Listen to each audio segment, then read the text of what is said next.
What's going on, guys? Welcome back to RC Everyday. So today was a fun day. I didn't expect that, other than a little sun and a splitting headache from being sunburned. Went to a swap meet, RC swap meet we had in Plano, Texas, at Hobby Town in Plano, off of 75 and Parker Road, I think is where it was.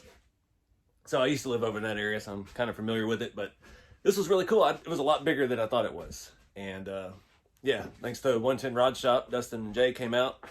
He's the one that told me about it. And yeah, ran into a lot of people that know or used to know in the hobby.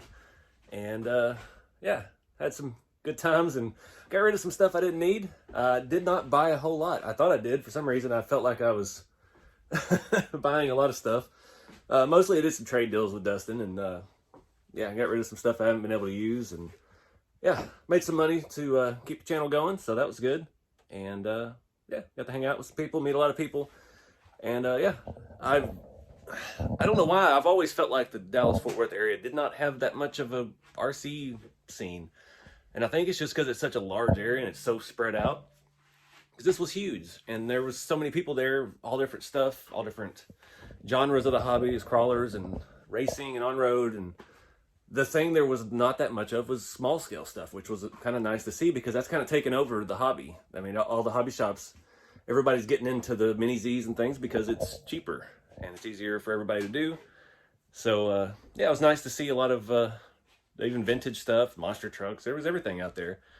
But yeah, it was really cool. So I feel like I owe the DFW area an apology, because I always felt like, I know I mentioned it in some older videos, that it didn't feel like there was much RC interest in that area, but today it seemed like it really was. So yeah, I got a line on maybe some more racing, maybe some like touring car stuff, and yeah, we're gonna talk about all that. Got a few items to share with you that I got. I got rid of my SEX 10 Bronco, the 10.3, just taking up space on my shelf. I also sold that HGP 407, the Bruiser clone truck. Haven't touched it since the video, and that's been 3 years. As much as I love the old Bruisers and stuff, it just taking up space. So got rid of that. What else did I sell? I don't even know. I made some money though. It was good. It was a good time. And yeah, I need to hide something here. I can't see yet. I have to go back and watch and see if that was in the footage or not. So yeah, let's get started. I've got a really interesting story here with the first bit. All right, so this is the fun story. We've set up our booth, and there was this older gentleman sitting next to us all day in his chair, and he only had these two cars. He had this is like a Tamiya Frog. I'm guessing they're both similar or the same. This one's got an aftermarket body, it looks like. People kept coming up and asking about it, trying to lowball him. He wasn't trying to get 20 bucks for both of these. And I didn't really get over there. I was actually kind of busy all day with people. You know, just talking shop and talking about what we had for sale and everything. And yeah, about halfway through the day, he was getting ready to go, and he asked me, I guess he'd heard me talking to people about vintage Tamiya stuff and about the YouTube channel and things like that. And he asked me if I wanted him, if I could find him a good home, or I knew anybody that was into this kind of stuff. And I was like, well, not offhand. So he just gave these to me and left. He said he couldn't take them back home. So I was like, well, all right, well, I didn't really think about it at the time. I was like, that's cool. I mean, I love vintage Tamiya stuff. This is a little bit beyond what I'm into. I never really was around this kind of stuff much. So I got home and I was like, what am I thinking? I'm an idiot. I have I have all these people following me on the internet, so we can find them a good home. So I posted on Instagram and Facebook, and within minutes I had probably 4 or 5 vintage Tamiya enthusiasts looking at these, wanting to know about them.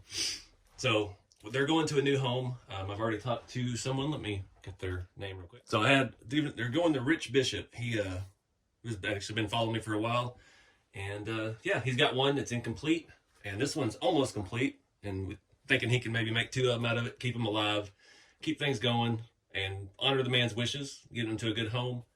So yeah, kind of a neat story. And yeah, so they're going to be going to Tennessee and finding a new life. And I'm not selling them at all. I mean, they were given to me under that condition, so I am giving them away as well. And sorry if you missed out on them. I appreciate everybody that messaged me about them. I probably had 5 or 6 people real close to right when I posted it, but just went in order, and Rich was the first one. So yeah, but thank you guys, and let's take a look at what else that I got for me, because I got a couple neat things. So first, I got a couple small things. I got some tires and wheels, just some runners, some old Tamiya 2-piece wheels, and some of these kind of vintage style Kyoshos. These are off like the Chargers and stuff. Yeah, thought that might be kind of cool for something. They're smaller on the outside. They're like 1.9s on the inside, 1.55s on the outside. I got those all from 110 Rod Shop. He cleaned out his attic mostly and brought a ton of good stuff, tons of bodies. And I don't know why I got this. I don't have a pan car. He inherited some pan cars recently, and he brought them with him. And I was thinking, well, I'd buy one from him because I've always kind of wanted to do that. And upon inspection, the pan cars he got seemed to be much more expensive than the one I was thinking of. I was thinking in my head, like, you know, like an older used like RC12L or something, you know, something that's a little more generic. They were some newer, I can't remember what they were now, but I couldn't find anything. They were probably 6 or 7 years old. They had brushless systems. They had hard pack lipos. They had transponders. I mean, they were fully loaded out carbon fiber chassis. Didn't really know how to put a price on that. So I've got a spare body for one. I may give that back to him. I don't know if we don't work out a deal on that, but I don't know if that's something I want to get into. I don't really have anywhere to drive something that precise, foam tire. I'd have to go to the grocery store parking lot in the middle of the night or something. But yeah, I did get a couple cars actually, not just stuff. I did get to put a name to a face. I've been talking to Robert from Blue Groove Motorsports, or Model Sports, I'm sorry. And he's actually closer to me. He lives out here in East Texas, and he's got he does a lot more racing stuff, but he does a lot of carbon and wood. He's got like a what do you say, plasma table and CNCs and stuff for parts for touring cars and everything. He's making all kinds of custom stuff. And we had talked a little bit before about some of his trailer projects and my XV01, and he's going to help me find the missing parts for my XV01. But he gave me this carbon motor plate that he made for that, and I got some stickers and stuff for him. But he's actually looking at doing some other kinds of racing out here in East Texas, so I'm hoping we can get some on-road stuff going and get out and do some of that stuff again, because if you don't remember, I've got a few on-road cars. So we got another attic find here from 110 Rod Shop. This is a TL01. It's not the most sought after car, but and it is built. He bought this years ago and he hated it. He's so anal about body holes, body posts, and he bought it on eBay, and the guy had drilled multiple sets of body holes in the body, and yeah, he just couldn't bring himself to use it. So this is kind of cool. It's an older one. The date on this is somewhere on the box, apparently. Well, it says Tamiya Europe. I thought the box looked kind of weird. It is an older one. Does it not have a date though? There we go, 98. Made in Japan, 98. This did come with a 3-step mechanical speed controller. So it's the Cobra. Everything Dustin brought was very, very dusty. But it's painted pretty good. The stickers are peeling a little bit. Thought it might be a fun runner just to play with. TL01, not my favorite chassis in the world. These are basically, they tried to make all the full-size 10th scale touring cars like the M chassis. The M01s, 2s, 3s, 4s, even the 5, I think, are this clamshell design that go together. That's why I love the M06 so much, because they've made the mini car on the M06 like a regular touring car. It's got a tub chassis. It's got gearboxes front and rear, and you can configure it differently. This is a shaft driven. Yeah, that's all. They were missing steering links and stuff like that, but that'd be a fun basher. We've got the original wheels. We've got some extra parts in there. And like I said, the body's not in bad shape. It does have 2 sets of holes, which, if I remember right, Tamiya bodies come pre-drilled, so I guess they moved it to something else at some point. But I bet that'll clean up good. We can do something cool with that. I always liked this body style of Mustang, because when I was in high school, this was the new, latest, greatest thing that Ford had. So, yeah, thought it was pretty neat. Got a smoking deal on that, because he just couldn't bring himself to love it because of all the holes in it. So, yeah, just to be a fun little basher. I'm going to take it outside and hose it off, but yeah, I'm a sucker for anything that's me a box. Let's see what else. We got our steering mechanism right there, so We got extra stickers. We got the instruction book. That's good. Just say the instruction book's probably worth more on eBay than what I paid for it. But we're not going to sell it. Alright, so the last thing I got, HPI E10 Drift with the, what is this, S13 discount tire livery drift car. I love HPI stuff. HPI stuff has gotten collectible now since they've been gone for so long. I had an RS4 Rally in the early 2000s, and I love that car to death, but those are way too expensive now. I don't love it that much. They are, I was seeing some of those in pretty sad shape going for, you know, $300 or $400, and I can't. I've already got a Tamiya addiction problem, and I don't need to start an HPI one. So this was a budget option, a little bit newer. I remember when these came out, thought it was a great looking car. Their E10 chassis I'm not real familiar with. I'm sure it's some variation of the RS4. They always, you know, all these brands always stick close to what works. I can get that clip out. But we've got the box, we've got the controller, we've got the stickers, we've got